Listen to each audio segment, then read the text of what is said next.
5 तरह के बायोमोलिक्यूल्स के नाम दिए थे, और नाम देने के बाद हमने अभी कंप्लीटली ब्रीफली उनको एक्सप्लेन कर रहे थे। कल हमने आपको प्रोटीन्स पढ़ाया। प्रोटीन्स क्या होती है? Long chain of amino acids होते हैं, और अमाइनो एसिड्स क्या होते थे? जिसमें सेंट्रल कार्बन एटम के गिर्द 4 कंपाउंड जब उसको घेर लेते हैं, एक amino group, hydroxyl group, carboxyl group, जब इसको इसके आसपास आ जाइए अमाइनो एसिड कहलाता है। और अमाइनो एसिड मिलके क्या बनाते हैं? प्रोटीन्स फॉर्मेशन करते हैं। आज देखते हैं भाई ये प्रोटीन्स अगर नहीं होंगे तो क्या होगा अगर हम प्रोटीन्स इस्तेमाल नहीं करें। देखिए हम खुराक में दालें आप खा रहे हैं, रोज पल्सेस दाल चना खाते हैं, मसूर की दाल खाते हैं, इनके अंदर होती है प्रोटीन। अब प्रोटीन्स क्यों जरूरी है? सबसे पहले तो याद रखिएगा हमारा जो सेल मेम्ब्रेन है ना, हमारा जो सेल मेम्ब्रेन है, सेल की जो सबसे आउटर मोस्ट वॉल है, ये भी किसकी बनी हुई है? कैरियर प्रोटीन्स होते हैं। फ्लूइड मोज़ेक मॉडल आप लोगों को मैंने पढ़ाया था, सही है। फ्लूइड मोज़ेक मॉडल में क्या होते थे? प्रोटीन फ्लोट कर रहे थे उन मेम्ब्रेन्स के ऊपर। तो सबसे पहले तो प्रोटीन इन सेल्स के अंदर क्या होते हैं? इंपॉर्टेंट इनके मॉलिक्यूल्स होते हैं। दूसरा, अभी देखें स्टूडेंट्स, हमारा जो बॉडी का स्ट्रक्चर या जिस चीज का भी स्ट्रक्चर प्रोटीन्स फॉर्मेशन करती है, अभी हमारा स्ट्रक्चर ऐसा है। क्यों है? क्योंकि हमारे अंदर ये सारी क्या है? प्रोटीन्स हैं। तो बॉडी की फॉर्मेशन कौन करता है? स्ट्रक्चर्स की प्रोटीन्स करते हैं। और आज आपको अगर हम बताएं, अगर 1 ग्राम प्रोटीन के अंदर 4 किलो कैलोरीज ऑफ एनर्जी होती है। एनर्जी का यूनिट क्या है? प्रोटीन्स के एनर्जी का यूनिट होता है किलो कैलोरीज, सही है। किसका क्या है? Kilo calories of energy is found in 1 gram of proteins. या मुख्तलिफ बिस्किट्स जो आया, मुख्तलिफ जो पीनट्स आती हैं उनमें देखेंगे तो ये किलो कैलोरीज में दिया हुआ है। कभी आप गौर करें, चीजें जब आप खाते हैं वहां पढ़ें तो वहां एनर्जी का यूनिट क्या दिया हुआ है? Kilo calories. अब स्टूडेंट्स, हमारे बॉडी के अंदर कुछ ऐसी चीजें हैं जो हमारे बायोकेमिकल रिएक्शन को, डाइजेशन को बहुत स्पीड अप करती हैं, और उन प्रोटीन्स को हम कहते हैं एंजाइम्स। और एंजाइम ग्लोब्यूलर प्रोटीन्स हैं, और इन प्रोटीन्स का काम है बायोकेमिकल रिएक्शन को स्पीड अप करना। अक्सर आप लोग कहते हैं सर हमें बदहजमी हो रही है, डाइजेशन हमारा नहीं हो रहा, तो इसका मतलब है हमारे एंजाइम्स के क्या हो गए? वो प्रोटीन डीनेचर हो गए हैं, जिसकी वजह से वो अपनी एक्टिविटी परफॉर्म नहीं कर रहे। तो सबसे पहले प्रोटीन की इंपॉर्टेंस क्या है? डाइजेशन में हेल्प करते हैं, उसको स्पीड अप करेंगे। कौन करते हैं? Enzyme protein. दूसरे हमारे पास हार्मोन्स होते हैं। हार्मोन्स ऐसे केमिकल्स होते हैं जो एक खास उम्र में रिलीज होते हैं।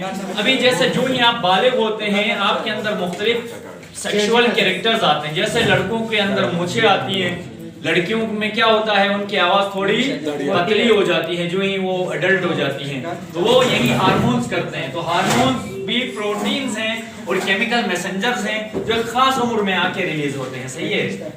एडल्टनेस से पहले रिलीज नहीं होते, तो ये भी प्रोटीन का शुक्रिया अदा करें आप लोग। उसके बाद एंटीबॉडीज हैं, ये जो आपको नजर आ रही हैं ये एंटीबॉडीज हैं। क्या है स्टूडेंट?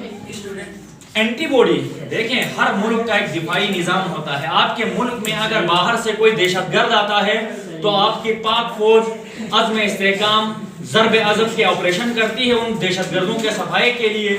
इसी तरह हमारे जिस्म के अंदर जब बाहर से दहशतगर्द आते हैं, जरासीम आते हैं, बैक्टीरिया आते हैं, वायरस आते हैं, तो अल्लाह ताला ने कुदरती अंदर एक निजाम, एक फौज, डिफेंस सिस्टम रखा है, एंटीबॉडीज। ये एंटीबॉडीज जाके उन बैक्टीरिया, वायरस के ऊपर एक्ट करके उनको किल करके क्या करते हैं? सेल से बाहर करते हैं। तो ये आपकी इम्यूनिटी को बढ़ाते हैं। एंटीबॉडीज का काम है जिस्म का दिफा करना, जरासीमों से बचाना। तो ये भी प्रोटीन्स ही काम करते हैं। अगर हम बीमार ज्यादा हो रहे हैं इसका मतलब हमारी एंटीबॉडीज वीक हो गए। आप प्रोटीन्स लिया करें, आप प्रोटीन्स वाली डाइट इस्तेमाल करें, इंशाल्लाह आपके एंटीबॉडीज एक्टिव, आपकी इम्यूनिटी स्ट्रांग हो जाएगी। कोई दहशतगर्द आपको बीमार नहीं कर सकता, कोई बैक्टीरिया, वायरस आपको बीमार नहीं करेगा। अच्छा स्टूडेंट्स, जिस तरह पौधों के लिए पानी जरूरी है, जिंदा रहने के लिए हमें क्या चाहिए? ऑक्सीजन चाहिए। एक प्रोटीन हमारे ब्लड में पाया जाता है, रेड ब्लड सेल्स के अंदर, जिसको हम कहते हैं हीमोग्लोबिन। हीमोग्लोबिन वो प्रोटीन है जो पूरे हमारे जिस्म को क्या पहुंचाता है? ऑक्सीजन को फराहम करता है। अगर ये हीमोग्लोबिन प्रोटीन नहीं होगा तो ऑक्सीजन की ट्रांसपोर्ट नहीं होगी, ऑक्सीजन की ट्रांसपोर्ट नहीं होगी तो सेल्स डेड हो जाएंगे और इंसान भी डेड हो जाएगा।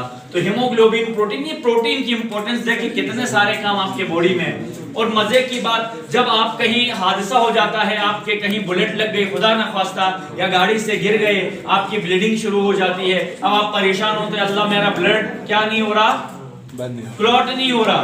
तो अब क्लॉट क्यों नहीं हो रहा, आपके अंदर जो फिब्रिनोजन प्रोटीन था उसकी कमी हो गई है।